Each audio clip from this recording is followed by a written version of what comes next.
There was a small restaurant around the next corner, and he had a bowl of soup there and 2 cups of black coffee. Startled, he noticed the time as he left, 5 minutes after 1. It was probably best not to call Moira, he decided. The police would have called her, and he didn't want to make explanations over the phone. A case of mistaken identity? No. Something more ordinary, something that might logically evolve from an innocent circumstance. This car, for example, was a rented car. The last driver might have been involved in a serious traffic violation. He had fled, say, from the scene of the accident. So when the police spotted the car that morning... Well, sure, there were inconsistencies in the story, but he'd been the victim of a police boo-boo who could figure out their mistakes. Near the intersection with Pacific Highway, the traffic about him thickened, and at the highway itself it was stalled in a 4-lane tangle which 2 cops were struggling to undo.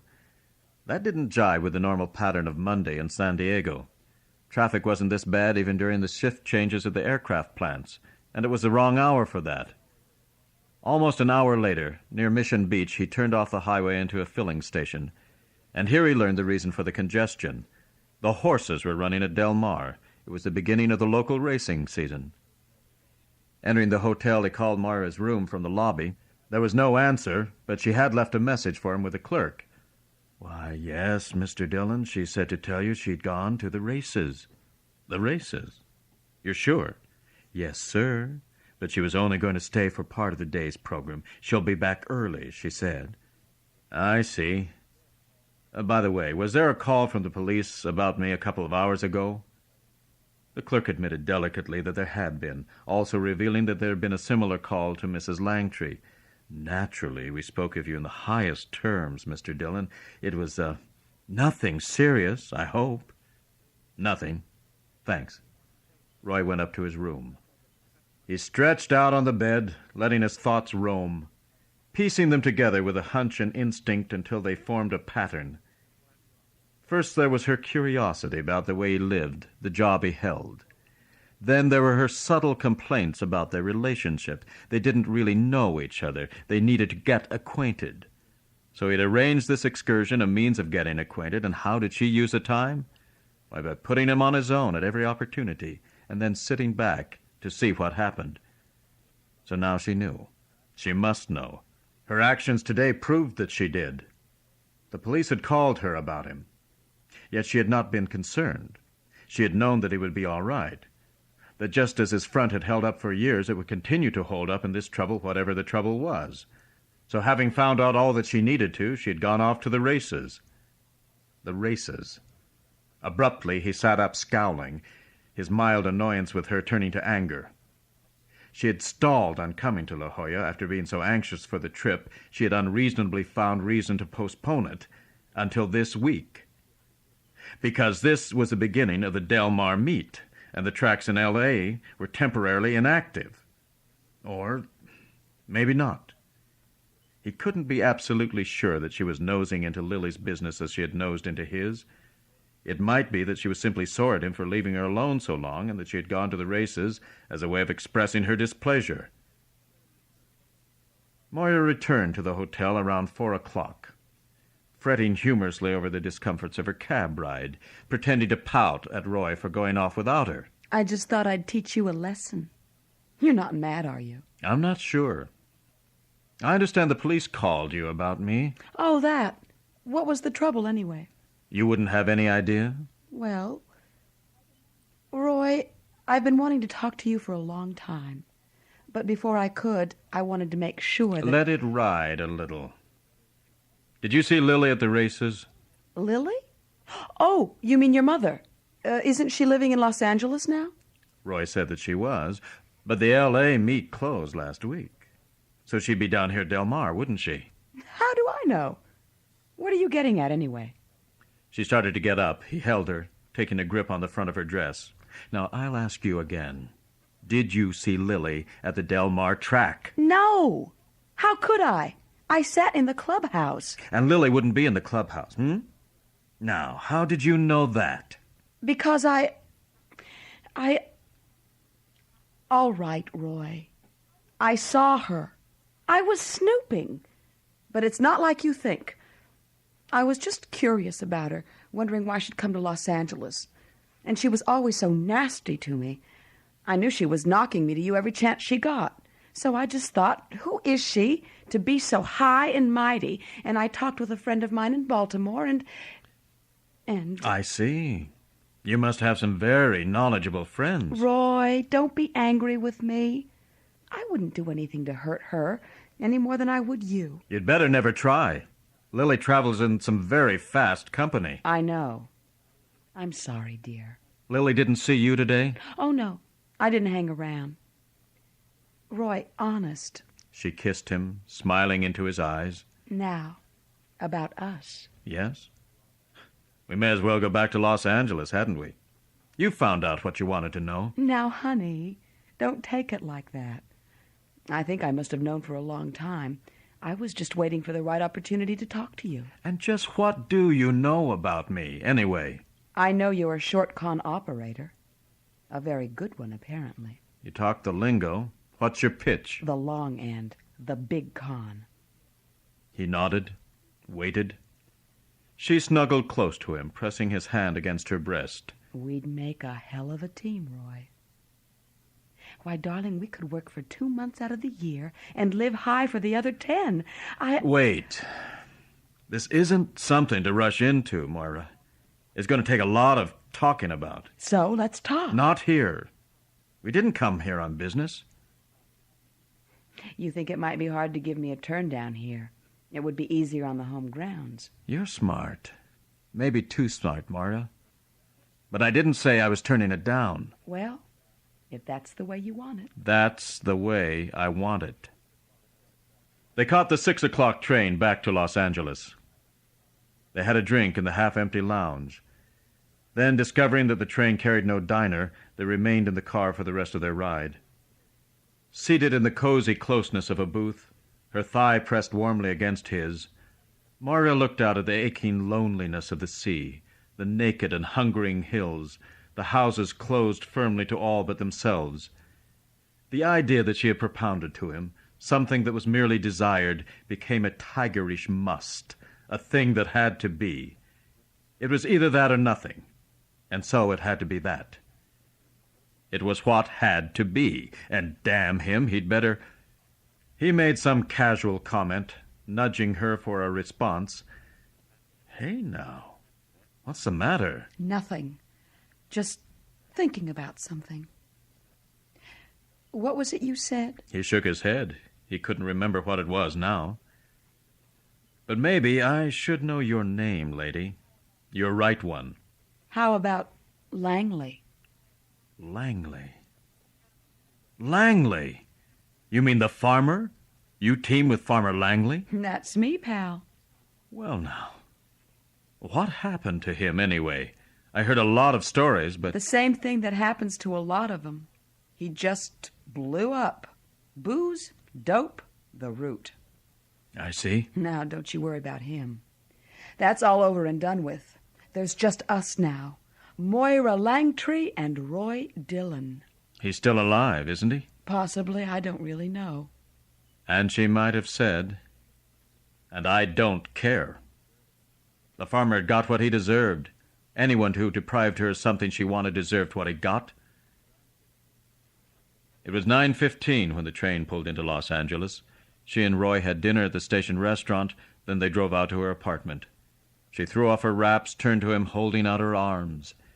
He held her for a moment, kissing her, but inwardly drawing back a little, subtly cautioned by something in her manner. Now we get down to business. Do we? He laughed awkwardly. Before we do that, maybe we'd better... I can scrape up 10 grand without much trouble. That would leave 20 or 25 for your end.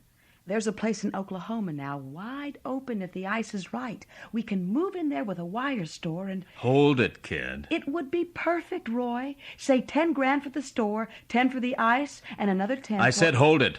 Not so fast. I haven't said I was going to throw in with you. What? What did you say? You're talking some tall figures. What makes you think I've got that kind of money? Why, you must have. You're bound to. Now, you know you do, Roy. Do I? Yes.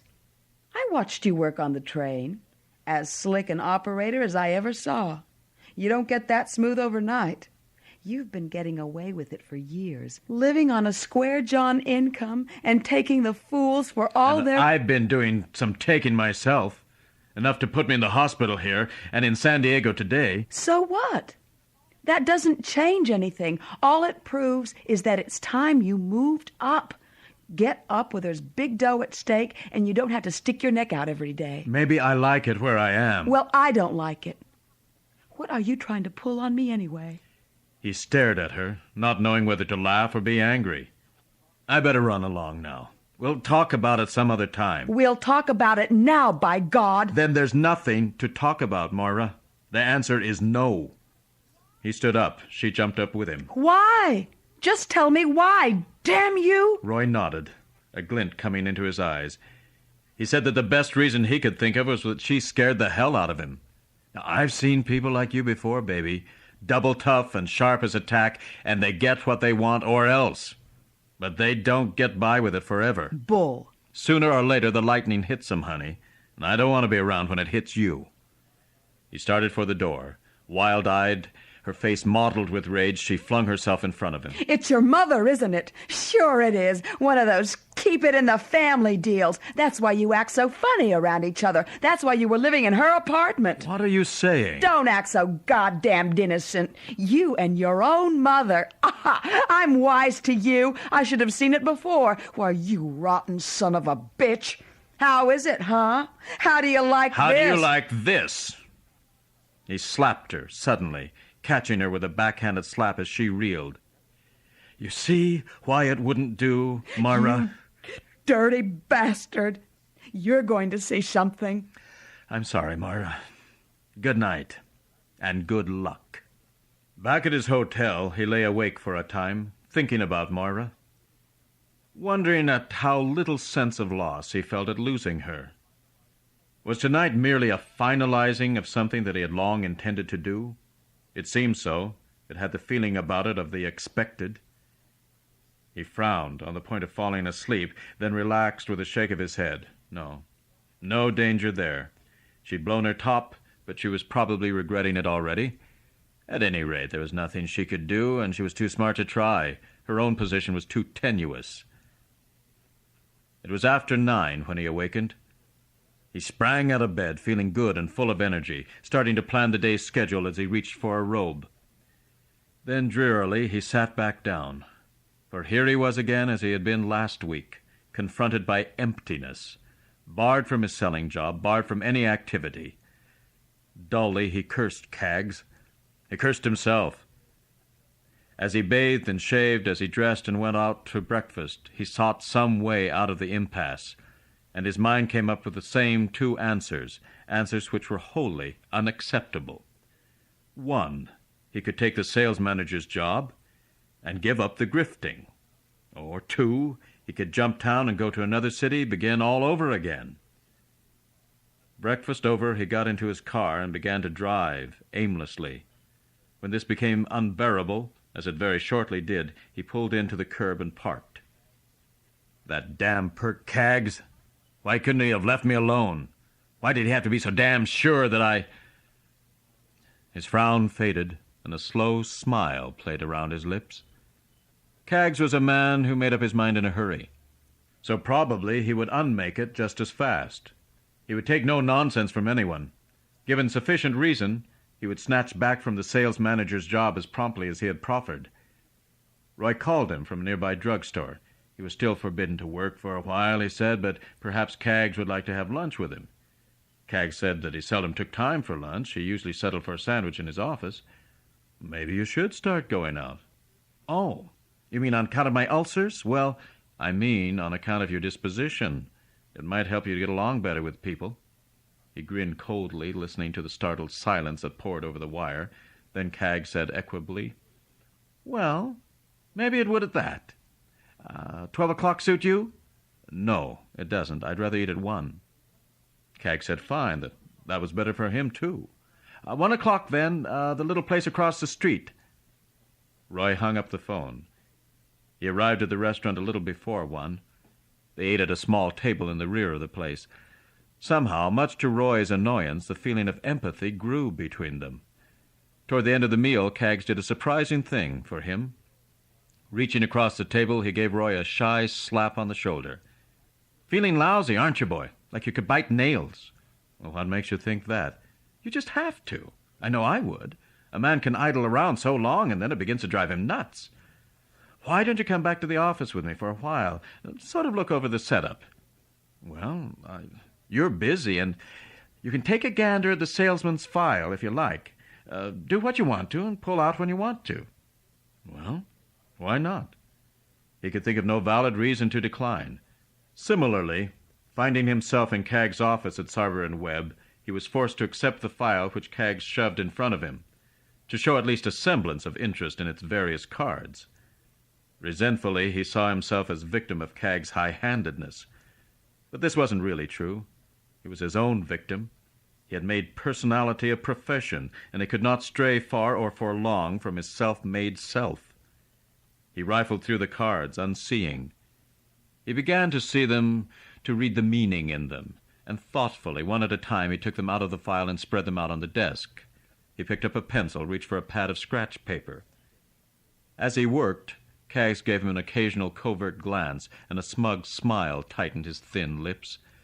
A couple of hours passed, and Kaggs arose and strolled over to his desk. "How are you doing?" "Sit down." "I think this record system is all wrong, Perk. I don't want to tread on anyone's toes, whoever set it up, but no, tread away. Nothing's sacred around here." "Well, it's misleading. A waste of time." Roy broke off abruptly, suddenly abashed by his words. He shook his head, dismayed, like a man coming into wakefulness. "Just listen to me. I come in here for the first time, and I start kicking your system to pieces. So, kick it some more. Kick the crap out of it. How are you feeling, anyway? Getting tired? Want to knock off for the day?" "No, I'm okay, but..." "Well, let's see, then." Kaggs skidded his chair closer and reached for a pencil. "What would you say to..." An hour went by. 2 hours. At 8 o'clock, Kaggs removed his glasses and rubbed his eyes. He looked around, and with an amazed curse, he jumped to his feet. "My God, look at the time. Where the hell did the day go?" "What's the matter, Perk?" "Oh, come on, you're getting out of here. I asked you to drop in for a few minutes, and you put in a day's work." They had a late dinner together.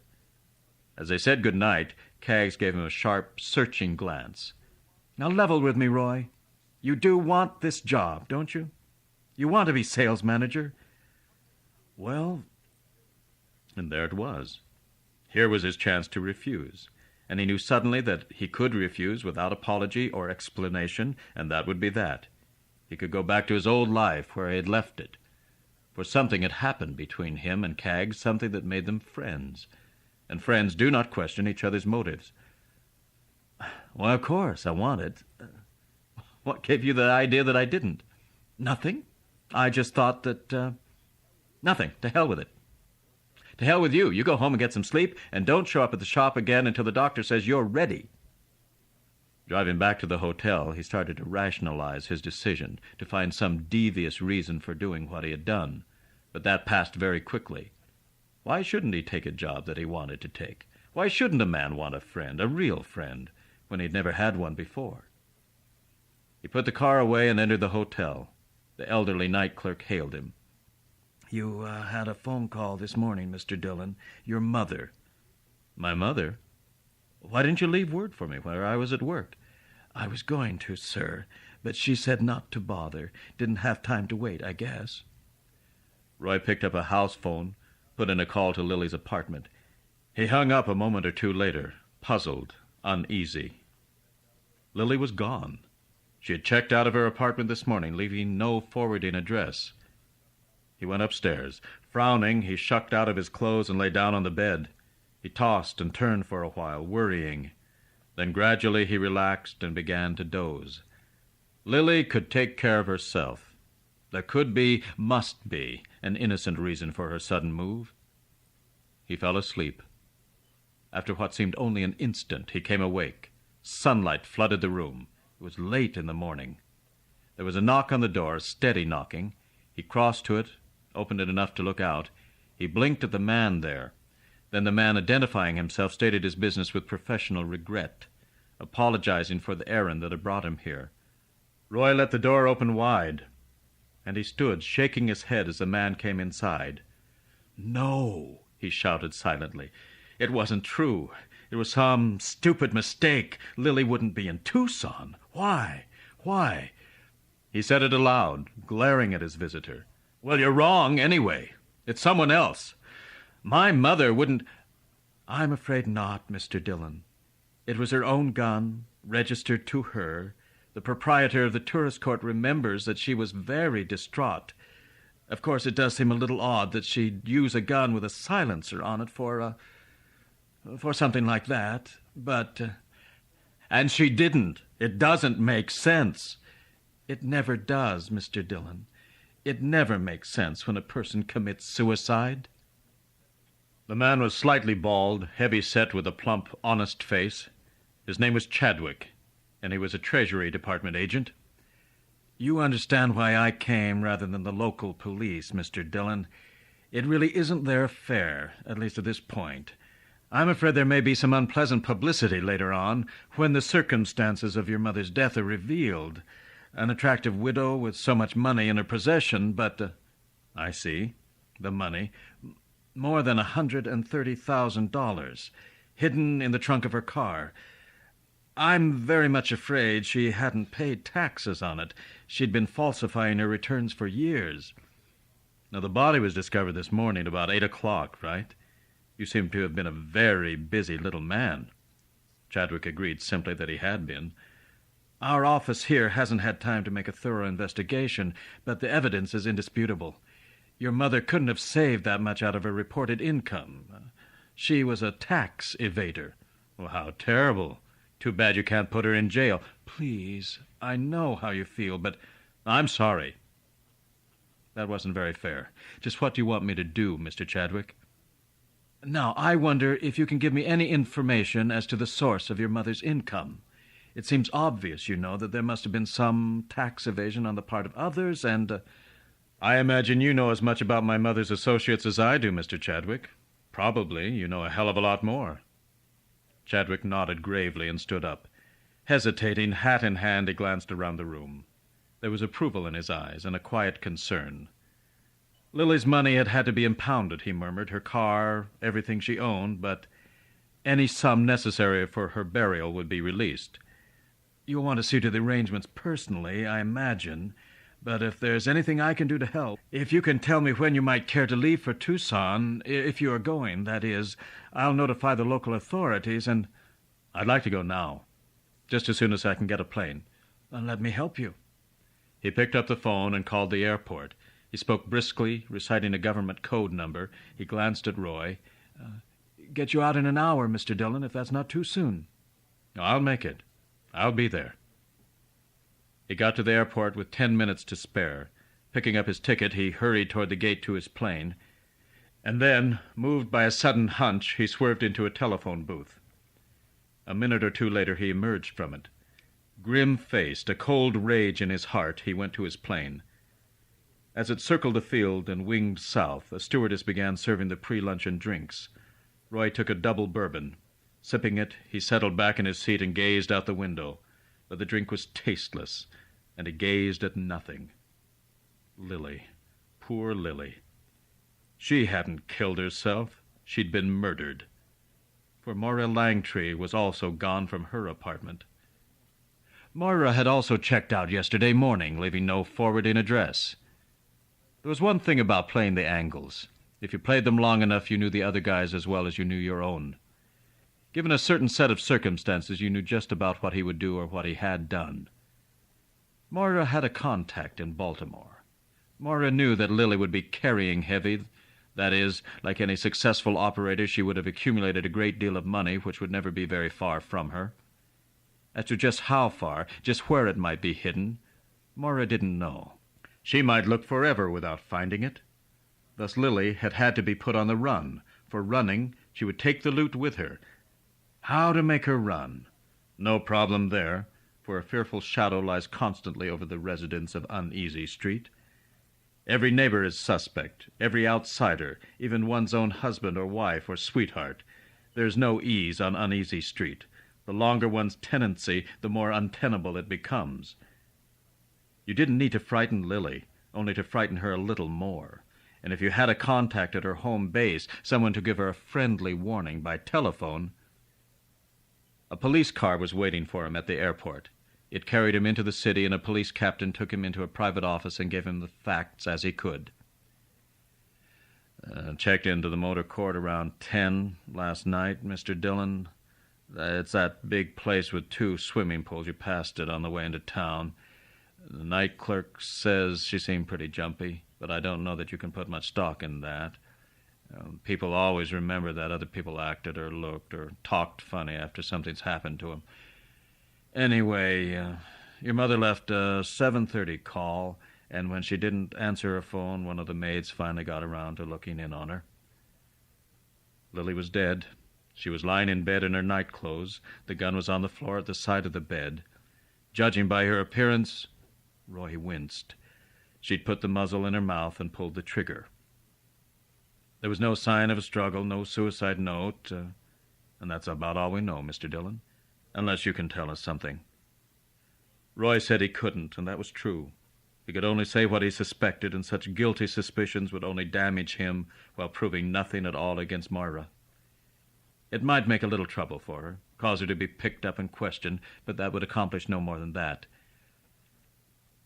Do you think it might not have been suicide?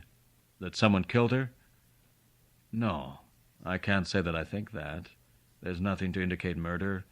It does seem strange that she'd come all the way from Los Angeles to kill herself, and that she'd get into her nightclothes before doing it, but, well, suicides do strange things.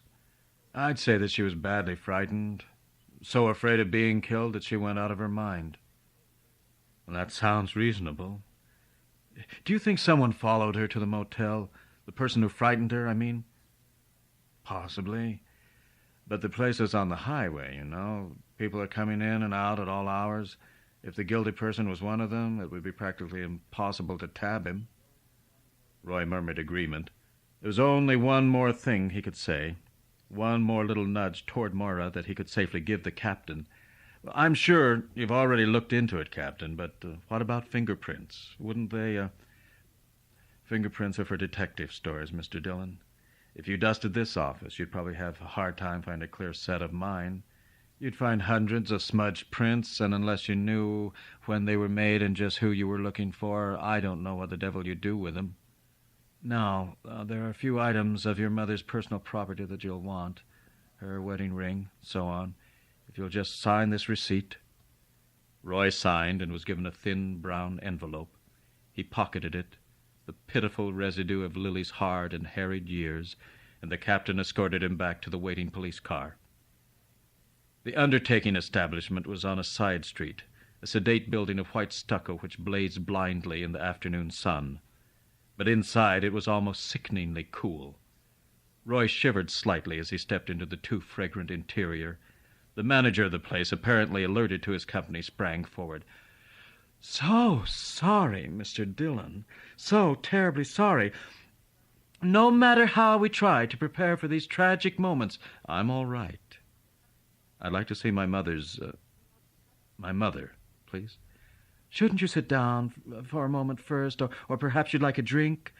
"No, I wouldn't."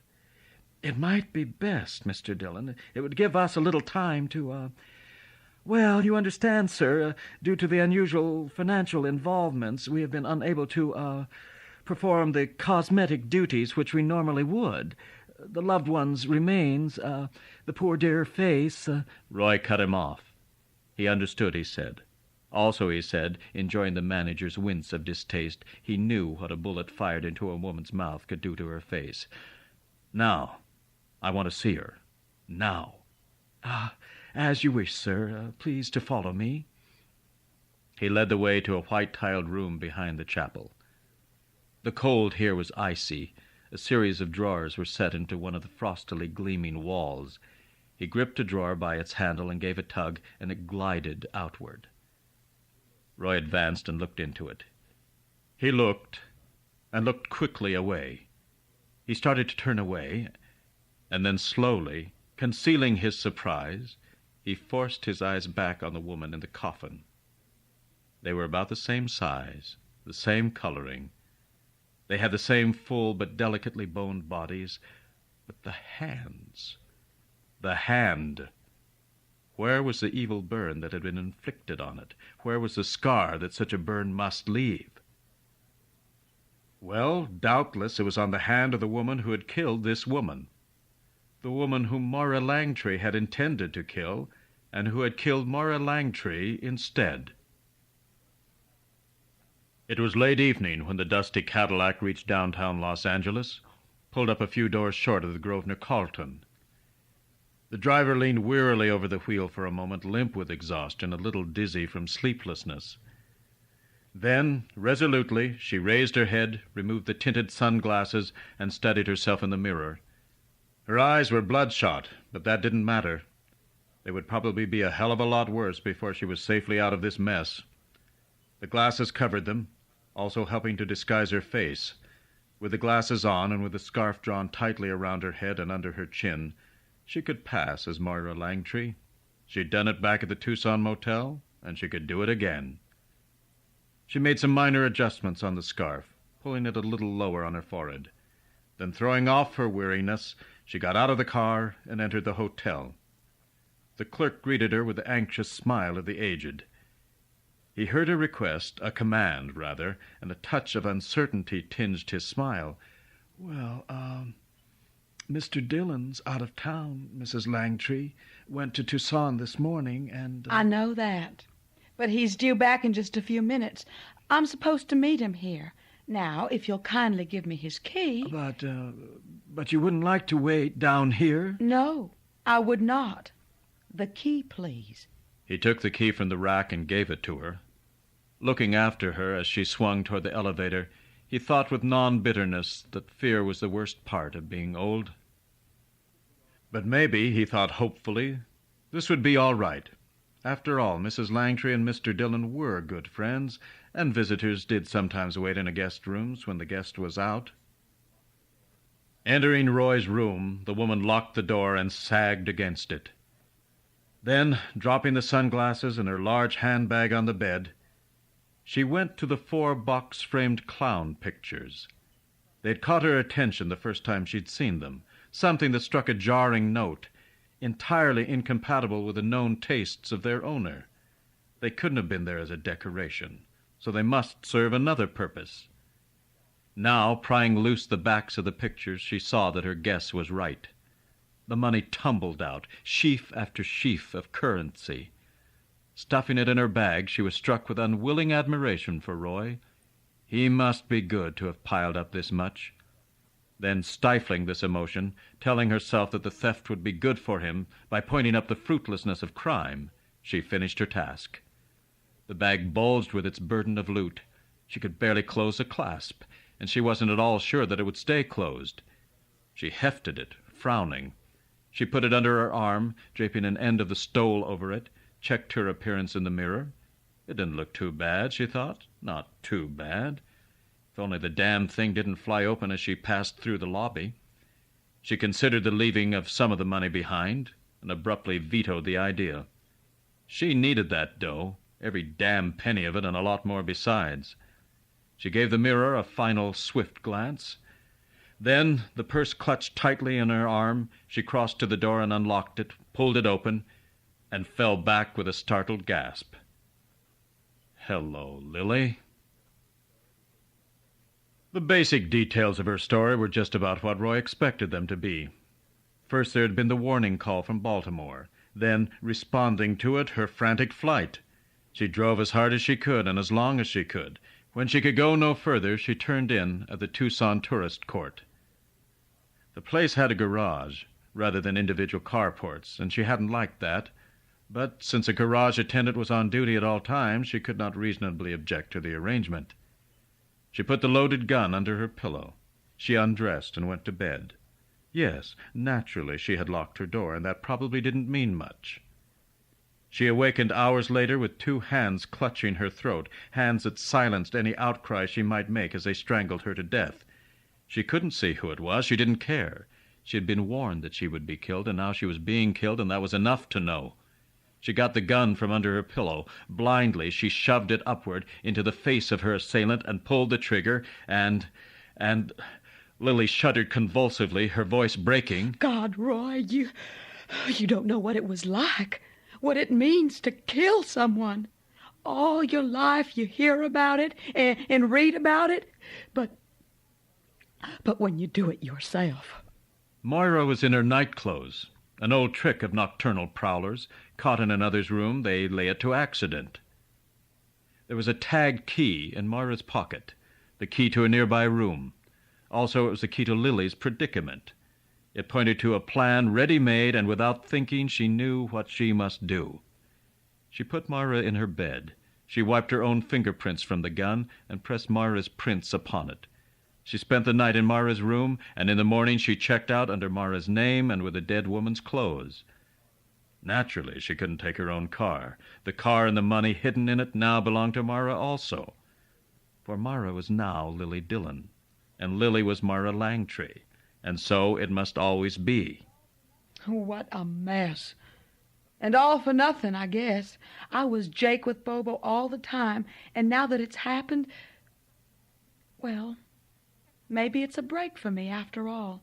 I've been wanting out of the racket for years, and now I'm out. I can make a clean start, and... You've already made a start, but it doesn't look very clean to me. I'm sorry. I hated to take your money, but Don't be sorry. You're not taking it. For a long moment, a silent second-long eternity, Lily sat staring at her son, looking into eyes that were her eyes, meeting a look as level as her own. So much alike, she thought, and the thought was also his. Why can't I make him understand? She thought, and he thought, why can't I make her understand? Shakily, a cold deadness growing in her heart, she arose and went into the bathroom. She bathed her face in the sink, patted it dry with a towel, and took a drink of water. Then, thoughtfully, she refilled the glass and carried it out to her son. "Why, thank you, Lily," he said, touched by the small courtesy, disarmed by it, and Lily told herself, He's asking for it.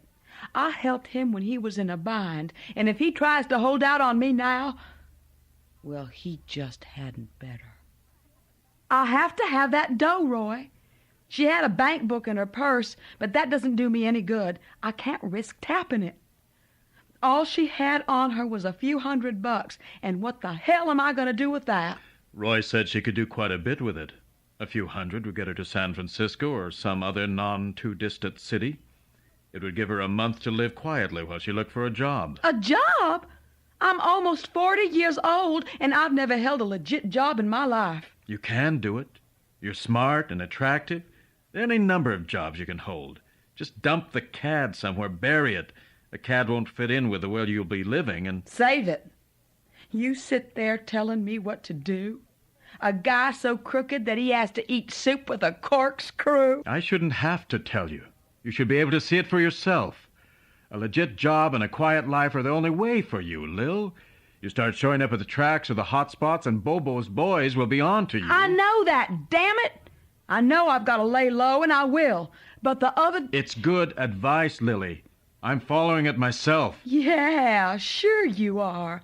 I see you giving up the grift. Well, what's so strange about it? It's what you wanted. You kept pushing it at me. Okay. So you're on the level. So you don't need the money, do you?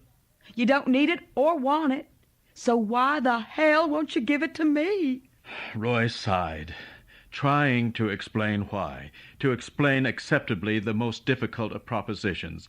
That is, that the painful thing you are doing for a person is really for his or her own good. And yet, talking to her, watching her distress, there was in his mind, unadmitted, an almost sadistic exulting.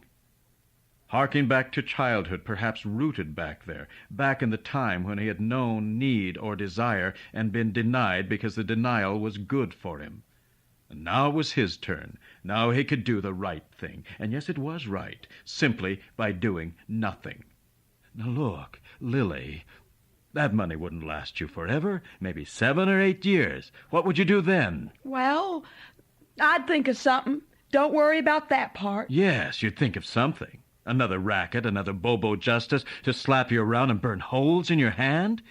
So that's why I can't let you have the money. I mean, His voice faltered weakly, his eyes straying away from hers. I know what you mean. I think I know. Well, it's certainly simple enough. Yes, it's simple enough. Very simple. And it's something else, too.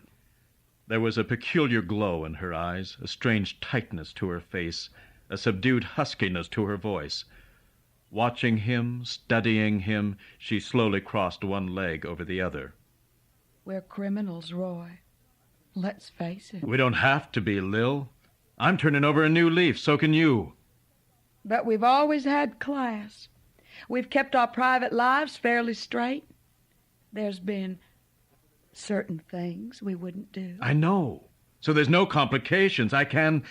We can. The leg was swinging gently, hinting, speaking to him, holding him hypnotized.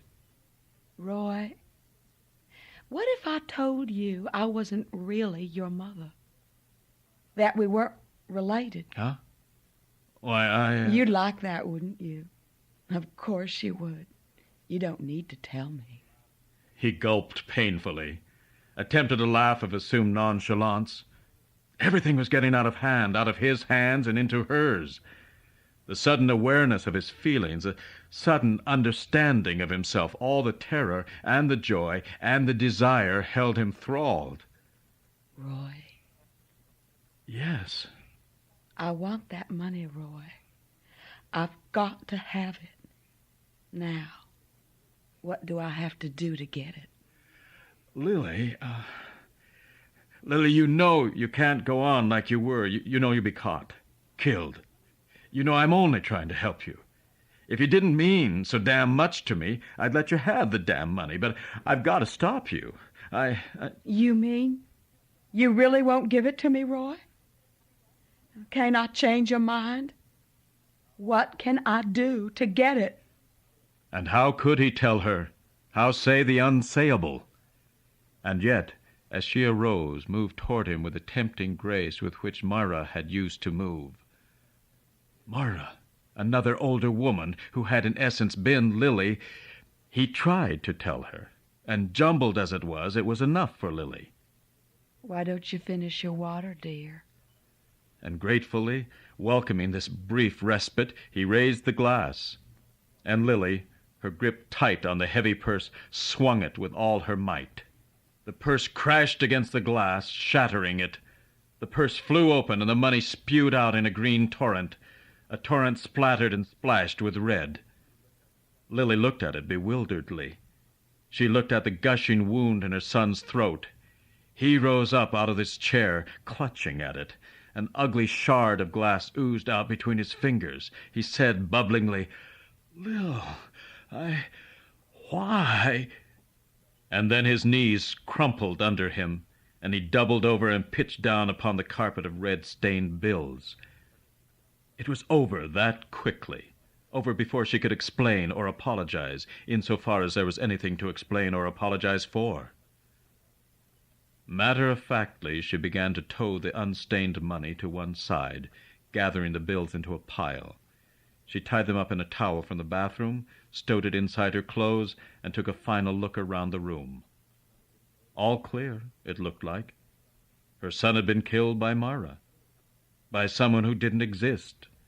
Sure, her own fingerprints were all over the room, but that wouldn't mean anything. After all, she'd been a visitor to Roy's room before his death, and anyway, Lily Dillon was officially dead. And maybe I am. Maybe I wish to God that I was. Bracing herself, she let her eyes stray down to her son. Abruptly, a great sob tore through her body, and she wept uncontrollably. That passed. She laughed, gave the thing on the floor an almost jeering glance. Well, kid, it's only one throat, huh? And then she went out of the room, and the hotel, and out into the city of angels.